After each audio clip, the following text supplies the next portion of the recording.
ಇವತ್ತಿನ ಪಕ್ಷದ ಕಚೇರಿಯಲ್ಲಿ ಬೆಂಗಳೂರು ನಗರದ GBA ಚುನಾವಣೆಯ ವಿಷಯದಲ್ಲಿ 28 ವಿಧಾನಸಭಾ ಕ್ಷೇತ್ರಗಳ ಅಧ್ಯಕ್ಷರು ಪದಾಧಿಕಾರಿಗಳ ಸಭೆಯನ್ನು ಇವತ್ತೇನು ಆಹ್ವಾನ ನೀಡಿ ಕರೆದಿದ್ದು ಎಲ್ಲ ಒಂದು 28 ವಿಧಾನಸಭಾ ಕ್ಷೇತ್ರಗಳಲ್ಲೂ ಸಹ ಎಲ್ಲರಿಂದ ಮಾಹಿತಿಯನ್ನು ಪಡೆದಿದ್ದೇವೆ. ಇವತ್ತು ಪಕ್ಷದಲ್ಲಿ ಅವರ ಮಾಹಿತಿಯ ಆಧಾರದ ಮೇಲೆ ಕೆಲವು ಸಲಹೆಗಳನ್ನು ನಾನು ಕೊಟ್ಟಿದ್ದೇನೆ. ಪಕ್ಷದ ಸಂಘಟನೆ ಮತ್ತು ಬೆಂಗಳೂರು ನಗರಕ್ಕೆ JDS ಪಕ್ಷ ಕೊಟ್ಟಿರ್ತಕ್ಕಂಥ ಹಲವಾರು ಅಭಿವೃದ್ಧಿಯ ಕೊಡುಗೆ. ಉದಾಹರಣೆಗೆ ನಾನು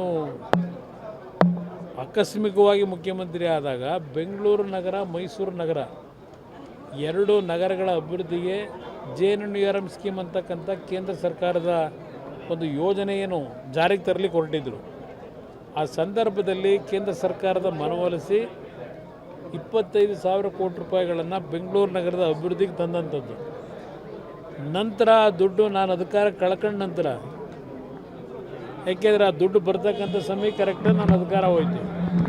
ಆಮೇಲೆ ಏನೇನಾಗಿದೆ ಮುಂದಿನ ದಿನಗಳು ಈ ಅಭಿವೃದ್ಧಿ ಹೆಸರಿನಲ್ಲಿ ಯಾವ್ಯಾವ ಥರ ಲೂಟಿಯಾಗಿದೆ ಅದನ್ನು ನಿಮ್ಮ ವಾರ್ಡ್ಗಳಲ್ಲಿ ಜನತೆ ಮುಂದೆ ಬೆಳಗ್ಗೆ ಸಂದರ್ಭದಲ್ಲಿ ಪಾರ್ಕ್ಗಳಲ್ಲೋ ಇಲ್ಲ ಫ್ಲ್ಯಾಟ್ಗಳೇನಿದೆ, ಹಲವಾರು ನಮ್ಮ ಬಹುಮಹಡಿ ವಾಸ ಇರ್ತಕ್ಕಂಥವ್ರು ಏನಿದ್ದಾರೆ ಅಲ್ಲೂ ಸಹ ಅಲ್ಲಿಯ ಒಂದು ಅಸೋಸಿಯೇಷನ್ ಏನಿರುತ್ತೆ ಅವರನ್ನು ಭೇಟಿ ಮಾಡಿ ಇವತ್ತು ಬೆಂಗಳೂರಿನ ಇಂಥ ಪರಿಸ್ಥಿತಿಗೆ ಯಾರ್ಯಾರು ಕಾರಣಕರ್ತಿದ್ದಾರೆ ಅಂತಕ್ಕಂಥ ಒಂದು ಮಾಹಿತಿಗಳನ್ನು ಕೊಡ್ತಕ್ಕಂಥದ್ದಕ್ಕೆ ಪ್ರಯತ್ನ ಪಡಿ ಅಂತಕ್ಕಂಥ ಒಂದು ಸಲಹೆ ಕೊಡ್ತೀನಿ.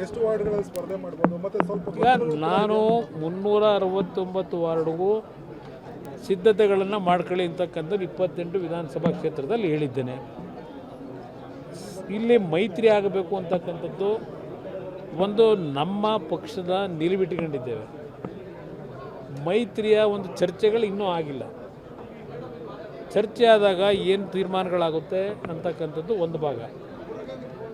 ಇಲ್ಲ ನಮ್ಮ ಒಂದು ಯಾವ್ಯಾವ ಕ್ಷೇತ್ರಗಳಲ್ಲಿ ನಿಮ್ಮ ಶಕ್ತಿ ಏನಿದೆ ಅದರ ತಕ್ಕನಾದಂಥ ರೀತಿಯಲ್ಲಿ ಇವತ್ತು ಸಂಘಟನೆಗೆ ಚಾಲನೆ ಕೊಡಬೇಕು ಅಂತ ಏನು ಹೇಳಿದ್ದೇನೆ. ಎರಡೂ ಪಕ್ಷಗಳು ಮೈತ್ರಿ ಆಗಬೇಕು ಅಂತಕ್ಕಂಥದ್ದು ಜನಸಾಮಾನ್ಯರ ಭಾವನೆ ಇದೆ.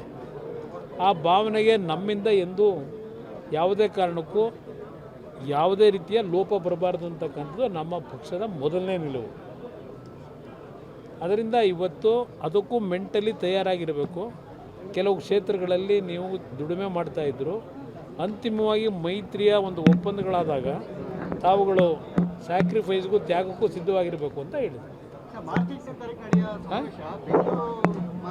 ಮಾರ್ಚ್ 8 ನಡೆಯತಕ್ಕಂಥದ್ದು ಬೆಂಗಳೂರು ನಗರಕ್ಕೆ ಮಾತ್ರ ಸೀಮಿತವಾಗಿ ಬೆಂಗಳೂರು ನಗರದ ಕಾರ್ಯಕರ್ತರುಗಳನ್ನು ಆ ಸಭೆಯಲ್ಲಿ ಆಹ್ವಾನ ನೀಡ್ತಾ ಇದ್ದೇವೆ. ಬಿಜಾಪುರದಲ್ಲಿ 27ನೇ ತಾರೀಕು ಅಲ್ಲೂ ಸಹ ಹಾಸನದಲ್ಲಿ ನಡೆದಂಥ ರೀತಿಯಲ್ಲೇ ಒಂದು ದೊಡ್ಡ ಮಟ್ಟದ ಕಾರ್ಯಕ್ರಮಕ್ಕೆ ಚಾಲನೆ ಕೊಟ್ಟಿದ್ದೇವೆ ಬಿಜಾಪುರದಲ್ಲಿ. ಇಲ್ಲಿ 8ನೇ ತಾರೀಕು ಬೆಂಗಳೂರು ನಗರದ ವ್ಯಾಪ್ತಿಯಲ್ಲಿ ಸಭೆ ಇದೆ. ಕನಿಷ್ಠ 1 ಲಕ್ಷ ನಮ್ಮ ಕಾರ್ಯಕರ್ತರನ್ನ ಸಭೆಯಲ್ಲಿ ಭಾಗವಹಿಸ್ತಕ್ಕಂಥದ್ದಕ್ಕೆ ಈಗಲಿಂದ ಸಿದ್ಧತೆಗಳು ಮಾಡತಕ್ಕಂಥ ಸೂಚನೆ ಕೊಟ್ಟಿದ್ದಾರೆ.